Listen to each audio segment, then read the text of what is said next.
Isang kababayan natin Pilipina, businesswoman sa bansang Taiwan at ang kanyang negosyo ay mga ginto or alahas. Nagbahagi ng pangyayari at ayon sa kanya ay nawala siya ng mga alahas sa kanyang bagong bukas na opisina.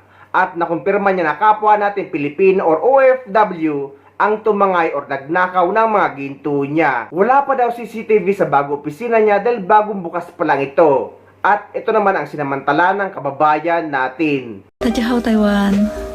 So, confirmed nga po na nanakawan kami.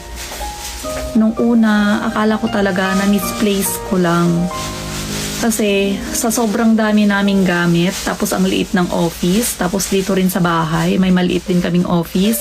So, yung gamit talaga, sobrang dami na pinagkakasya na lang kasi hindi pa naman tayo nakakalipat sa isang ayos-ayos na office.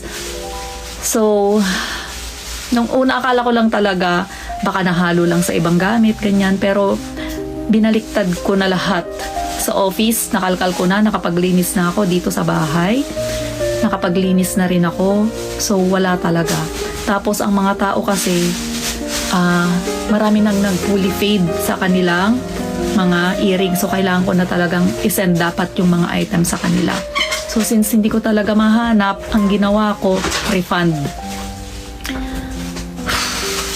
Actually, nung araw na yon na nawawala yung items pala, may nakakita. Kasabayan niya, etong taon na to yung nakakita is dati ko siyang reseller sa gold, sa brand new gold. Ngayon, nung araw na yon dumalaw din siya. Nasa pintuan siya at nakita daw niya yung na nag-check ng mga subasta na naka-open yung bag. Tapos, yung cellphone niya, nakita niya na parang sabay ba or patong or something ganon. Pero kasi itong dating reseller ko, nahiya daw siya na magsabi.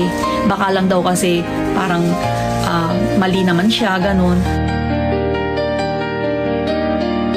Pero sinabihan ako dati itong reseller ko na to, sabi niya, ate, maglagay ka ng CCTV rito. Pero hindi niya dinirect sa akin na may nakita na pala siya. Kasi sabi niya, hindi naman daw siya sigurado gawa ng baka nagkamali lang siya. Pero may kutob na siya na nung araw na yon na nakawan kami.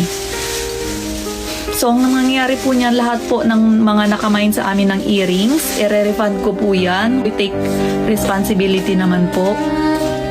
So, ngayon po, since yung maliit naming office is wala pang CCTV, hindi po muna kami mag-a-accept ng mga walk-in na magtitingin po ng mga subasta. Magre-resume po tayo sa mga subasta kapag nakalipat na po kami sa kabilang office dahil magpapalagay po kami ng mga CCTV. So sa ngayon po, humihingi po ako ng pasensya at saka sorry po sa mga nakapag-mind sa amin ng earrings na pinost namin, yung kauna-unahang earrings na pinost namin kasi po wala na po talaga siya. So yun na lang po ang solusyon namin, refund po. Masyado po kasi akong nagtiwala kasi alam mo yun, yung kung wala ka kasing ginagawang masama, diba? Yung tiwala mo sa kapwa mo, malaki. So, hindi ko talaga lubos maisip na yung mga Pilipino na nagtatrabaho dito sa Taiwan is may masamang intensyon. Medyo malaking halaga rin po yung nawala sa atin. Kasi hindi lang naman po isang peraso yun. Isang set po siya. Yung mga pinost ko po dati na mga earrings, halos lahat po yun nawala. So, kung sino man po, actually kasi, since wala tayong CCTV, wala tayong katunayan. So, ikaw na kumuha, na nagnakaw po ng mga gold namin, papanalangin na lang po kita. May karma po. Tandaan mo yan. May karma. Kung gumawa ka ng masama, masama rin ang babalik sa'yo. Kung gumawa ka ng mabuti, mabuti rin ang babalik sa'yo. So, bahala na po si karma sa'yo. Sana hindi yan mag-extend sa family mo yung karma. Kasi hindi naman din po namin pinupulot yung mga perang pinambibili namin dyan. Galing po yan sa pagod namin. Sa akala nyo parang easy-easy lang yung ginagawa ko. Pero ako lang kasi mag-isa yung gumagawa eh. Kasi yung asawa kong Taiwanese, since hindi naman siya nakakaintindi ng Tagalog, Sakwan lang siya, parang accounting, secretary, driver ko, ganun lang ginagawa niya. Pero yung pag-aasikaso ng lahat, akin lahat yun. Nag-hire na lang ako ng additional na manpower, taga-sagot ng mga messages. So lahat po ng mga messages, hindi po ako yung unang nakakabasa. Nakakarating lang po sa akin yung mga messages po ninyo kapag importante po. Saka lang nire-relay sa akin ni admin. Actually, dalawa na po yung admin ko. Isa sa TikTok at saka isa sa Messenger. So medyo mabilis na silang sumagot. Pero sa dami pa rin po ng messages, minsan hindi pa rin sila makakahabol makatapos ng isang buong araw mag-reply.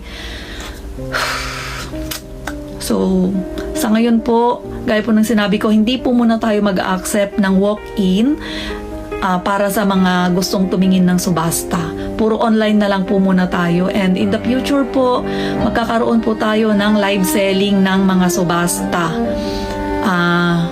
Meron na po tayong nakausap na isang location, isang shop na nag-allow na po sa atin na mag-live selling sa kanila mismong office.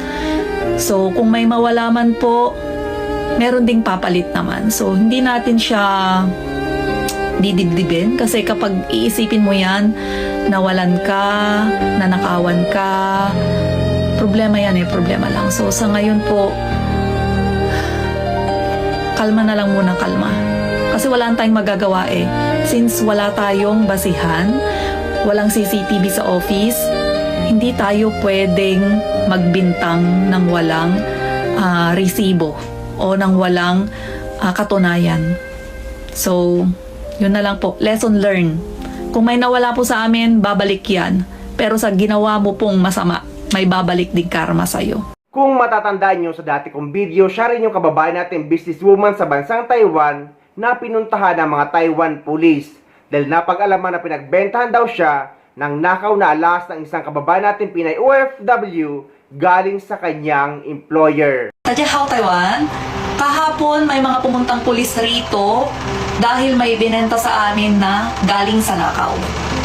So, story time, kasi nung Lunes, itong asawa ko, pumunta siya ng tax bureau kasi inaayos niya yung iba pa naming papers at saka yung about sa mga taxes namin. So, ang ina-expect ko nung may kumatok sa amin, so akala ko mga galing tax bureau or something saan ng opisina yan about sa business. So, ako kalmado lang kasi akala ko site visit lang ba.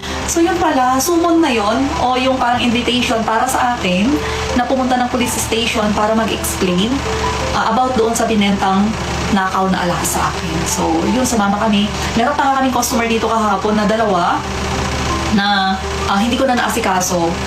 Tapos, may mga nag-PM pa pala na pumunta sila rito, naka-close na kami. Pasensya na po kayo kung hindi namin kayo na-replyan at hindi kayo na-inform kasi po yung aking cellphone kahapon is nasa mga pulis po, hawak ng mga pulis kasi chine-check po nila yung conversation namin ng tao na nagnakaw ng mga item. Kasi hindi kami face-to-face Hindi kami face-to-face kasi yung tao na nagnakaw, yung caretaker na nagnakaw is nasa Taipei.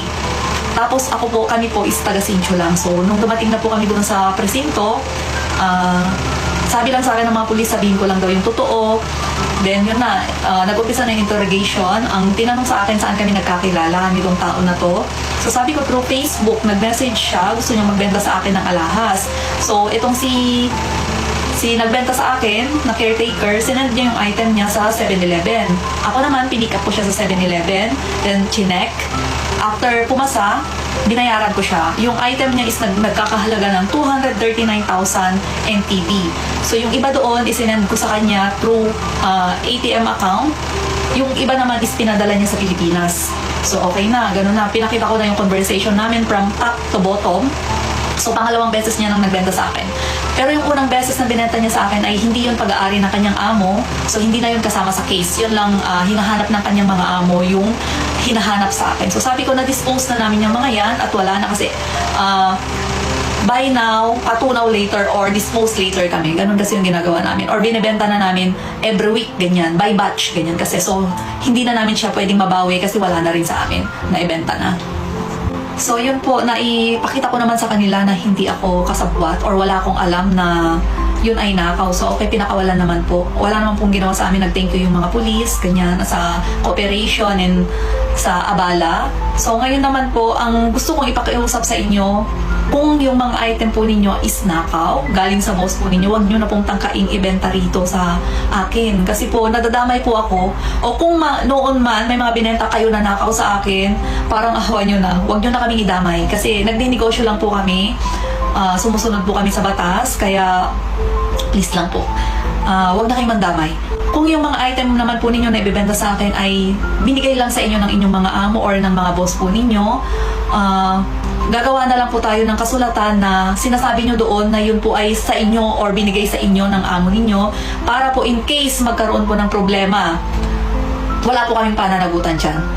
So, ganun na lang po. Medyo maghihigpit po ako ng konti ngayon gawa ng ganyan. Law-abiding citizen po tayo. Pero sana naman po, negosyo lang po. Negosyo lang. Pero pag ganyan po nanakaw na, sana naman po, mag-isip-isip kayo. Kasi gusto nyo bang makulong dito? Napakaganda ng Taiwan. Pinapasahod po tayo rito. Pinapasahod po kayo rito. Pag ganyan, sinisira po ninyo yung buhay po ninyo eh. Kaya, please lang po, nasa ibang bansa po tayo. Maging masunurin na lang po tayo rito. Kasi, andito po yung kinabubuhay ng ating pamilya. So, parang hawan nyo na po. Huwag nyo na pong ibenta sa akin kung nakaw. Actually guys, reality ito sa mga kababayan nating OFW or sa mga kapwa natin Pilipino sa ibang bansa. Na pwede naman kayo magpagkaibigan pero wag na kayong basta-basta magtitiwala. Mapanegosyo man or literal lang na pakikipagkaibigan dahil madalas ang kapwa pa natin ang maglalagay sa atin sa kapahamakan sa ibang bansa.